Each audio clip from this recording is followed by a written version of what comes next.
I did not plan this morning to discuss yet another strike on an oil refinery, but how can one resist?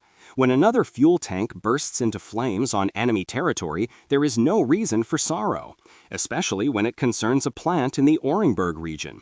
Amusing, really, how the Russians themselves name such facilities, the Orsk Oil Refinery. One cannot help but notice the Freudian slip.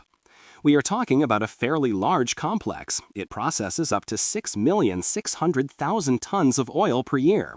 In the footage, thick black smoke can be seen rising above the facility right after the impact. How many drones were involved remains unclear, but certainly more than one. Judging by the signs, the strikes were precise, and this was not an isolated incident. One more detail: the attack occurred in daylight. Not at night, not at dawn, but in the bright middle of the day. They have grown bolder, as the saying goes. It seems the air defense works roughly like a peephole in an old building. You can see someone arriving, but you cannot change the situation. Moreover, it was not the air defense system that spotted the drone, but an ordinary passerby with a mobile phone.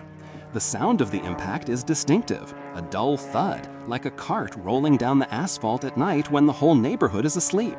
Only instead of a cart, it is a combat drone that lets no one sleep. Even outdoor surveillance cameras recorded more accurately than complex air defense systems. Imagine, an ordinary person with a phone detected the threat earlier than a multi-billion system. According to satellite images, the refinery looks imposing. Those same 6,600,000 tons per year are no joke. If the strike hit the distillation towers, the central element of such facilities, the consequences will be significant. Those towers are the most frequent targets because striking them is equivalent to cutting the throat of the production line. One precise hit and production stops. To this picture, we can add the familiar set of phrases. Ukrainian drones once again struck an oil refinery, Russian air defense failed to intercept the target, and everything that fell was merely debris. These cliches could play on auto-repeat. They are heard roughly every 2 days, sometimes even more often. At first, it was astonishing. Now it has become routine. Another interesting point. By the approximate flight trajectory, this was a long-range strike. The distance was about 1,700 kilometers. That means the drone flew for a long time, and no one managed to react. No one raised the alarm, tracked the route, or stopped the weapon in time. And this was not the only case in a single day. First came the strike on the Saratov oil refinery, and now another target.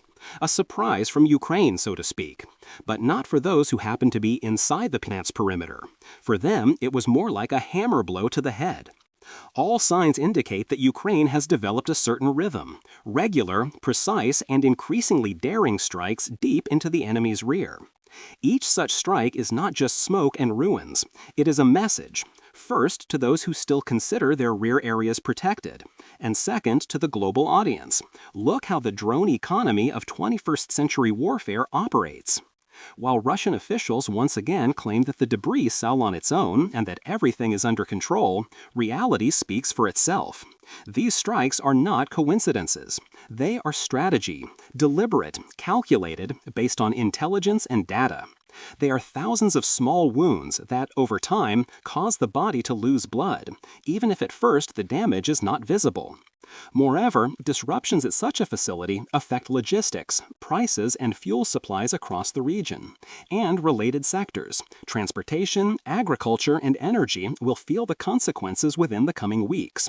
And that is an indisputable fact.